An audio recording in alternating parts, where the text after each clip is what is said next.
Halo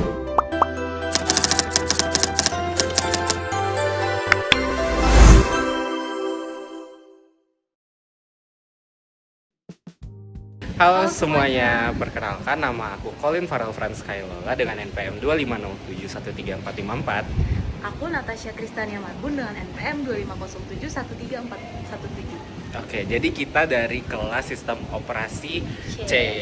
Dan topik kita hari ini itu kita akan membahas manajemen memori dari sistem operasi. Android. Selamat menyaksikan.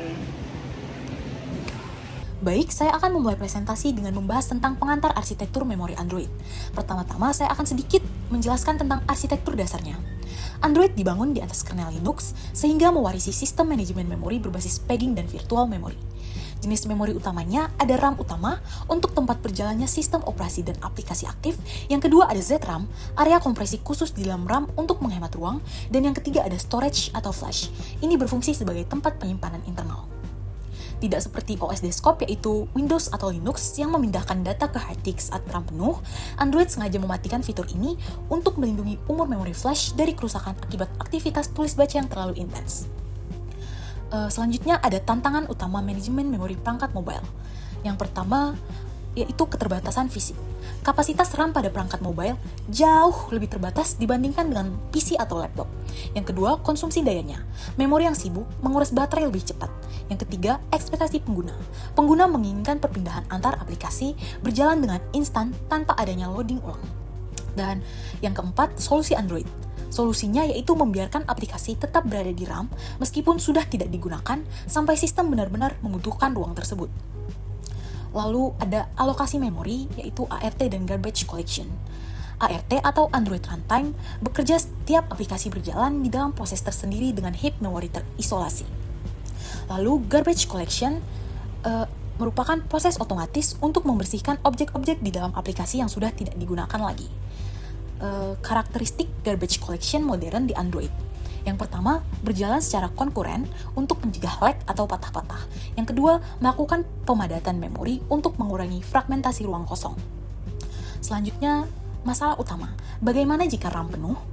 Karena Android tidak menggunakan swap space tradisional ke penyimpanan internal, Android menetapkan dua strategi utama saat memori menipis. Yang pertama yaitu strategi penyusutan atau compression. Ini menggunakan ZRAM. Yang kedua, pemberhentian paksa atau eviction. Ini menggunakan low memory killer atau LMK. Selanjutnya yaitu ZRAM dan LMK. Untuk mengatasi RAM yang terbatas, Android menggunakan ZRAM dan low memory killer atau yang biasa disebut dengan LMK. ZRAM bekerja dengan mengompresi data aplikasi sehingga penggunaan RAM jadi lebih hemat. Kalau memori masih penuh, LMK akan menutup aplikasi background dengan prioritas paling rendah agar sistem tetap stabil dan tidak lag. Selanjutnya yaitu hierarki prioritas aplikasi. LMK tidak menutup aplikasi secara acak.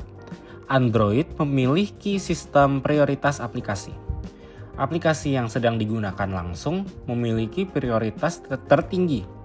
Sedangkan aplikasi yang hanya berada di background atau cache memiliki prioritas terendah dan akan ditutup lebih dulu saat RAM penuh. Selanjutnya yaitu ringkasan siklus manajemen memori.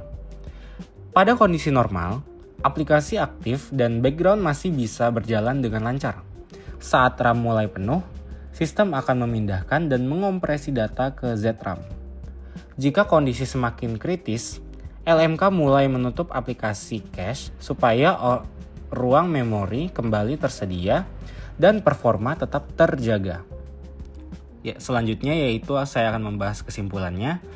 Jadi kesimpulan yang dapat kami simpulkan itu, Android memiliki sistem manajemen memori yang dirancang untuk menjaga performa multitasking tetap optimal. Kombinasi garbage collection, ZRAM, dan LMK membantu perangkat tetap responsif, stabil, dan nyaman digunakan meskipun kapasitas RAM terbatas. Baik, itu saja yang akan kami jelaskan pada hari ini. Mohon maaf jika ada kesalahan dalam penjelasan kami. Terima kasih. kasih.